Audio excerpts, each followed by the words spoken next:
let's take a moment to look at automation. Automation is a very, very powerful tool that you can use, which allows you to change certain parameters in the program to actually function or change automatically. For example, if I wanted to have a sound pan from my left ear to my right ear, I could have that be automated to do so. The same thing with volume over time. I can automate that so it changes. To see automation and to get access to the controls, you press the letter A. You can also press this button up top to toggle back and forth between the automation. You will see it says track automation. It tells you what parameter is actually being automated at the specific time. These lines are basically levels. In this case, we have 1.3 decibels over the 0 dB in volume, decreasing down to minus 9 dB. So that's like the sound is going to get softer.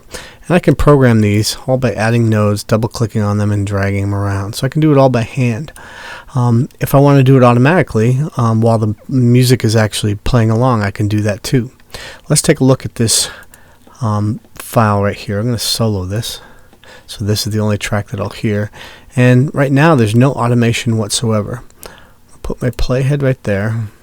And I'm going to make sure that in this track, I'm going to do what's called touch enable. When I touch this fader, it's going to record its motion as I am playing the file. So I'm just going to press play.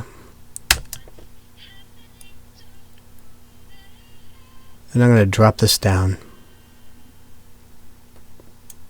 So now I have basically a fade out. I can go back later if I want this to be smoother, and I can drag one of these nodes down and actually make it relatively smooth. And what will happen automatically, this fader is moving by itself. And that was because I was in what was called the touch mode. Right now we're in read mode, so it's going to read actually what I have done here. Now it's a very, very powerful tool. If I don't like what I did, I can undo by going Command Z, and I can go back to where I started. Or there's another function inside of here where if I right click on the actual automated parameter here, I can say delete all visible automation and it will clear it out. That's an important point to realize. So let's move up to this track. And I have a single little vocal line that was created. And let's say I wanted to put some automation on that. I'm going to do the same process I did before, put it in touch mode. Now I'm going to have a little party with this. There's my party. Okay, so now I have this crazy automation that's on it. Okay, I can take this automation and say the whole thing that I just did, I like the fact that I changed it, but I want the whole thing to be softer. It's very difficult to grab the whole thing. So what I can do is create another layer of automation on top of this. So I go back to the volume, and instead of absolute, which we are operating in, I go to relative. And that little automation I did kind of disappears, and you'll see this very light gray line underneath it. I'm going to double click on that light gray line. I'm going to bring that bad boy down.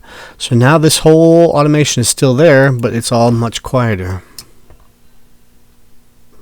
I can almost make it inaudible if I wanted to. That's a really handy tool once you've done all your automation, and if you need to do some additional automation on top of that, you use the relative automation.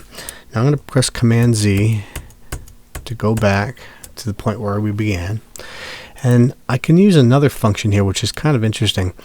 I can take this and change this to what's called region, and when I have it in the region mode, basically all it's going to do is whatever region I have highlighted is going to be the only section that's going to get automation attached to it or modified.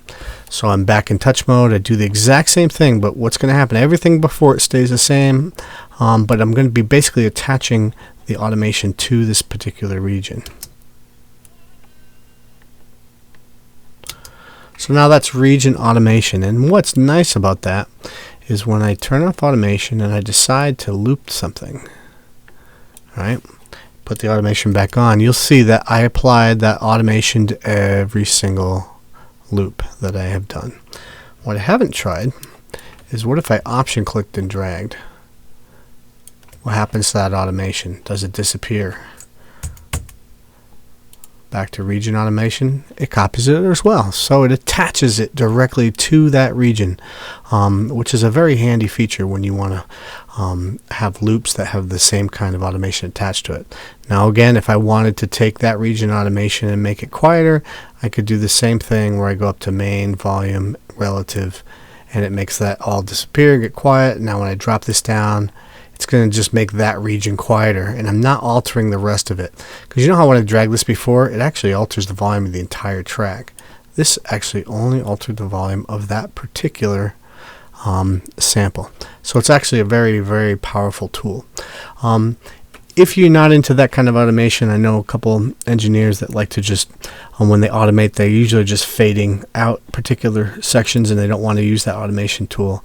They'll go up and change to the fade tool, double click and pull, and what will end up happening is you'll get a fade marker, which is not quite joining me right now for some reason. Try that again. Come on. Why? Oh, because I don't have it. Yes, I do. Let me try to. Oh, I'm going to unsolo that and try it again. Still doesn't work, but it worked on that one. I'm not quite sure why it's not fading out on that, but you can see I just added this fade out on that track without using the other type of automation. This is just a fade automation that's attached right to it, and once you're in that, you can actually drag it over.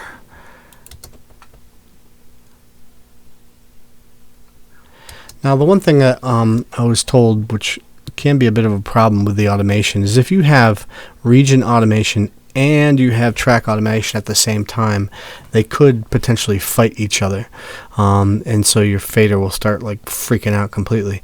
To avoid that, so that we're not getting, say I had to go back to my track automation and I did something really whacked here, so now I'd have like two really whacked out automations happening. You can actually set this in your preferences. Let me see if I can get this to open for you. I go to automation inside the preferences here and move track automation. You can have that move along right modes. Now this is the overall automation preferences. What I need to do is go into the preferences for the project itself, which is significantly different. So I'm going to go find that. Project management, project settings, general. Now I'm in the project settings for automation, and what I need to do is find this. Region automation takes priority over track automation. So that's a very important button to have clicked, and make sure it's inside the project settings box. This other one means that if there's no automation, just use wherever it was set and just keep it. This is kind of a useless button. I haven't had much use for that particular tool, but having this on all the time, if you're going to be using these different types of automation, is probably a good idea as you're going through your files. So last thing I want to look at ultimately is why my fade did not work on this, and I'm going to have to give this some thought. Fade's there's something with this particular track that's preventing it. But you can see I got a fade on that one. So anyhow, I can also change how fast or slow the thing curves out into silence. So I hope that helps a little bit, and catch you soon.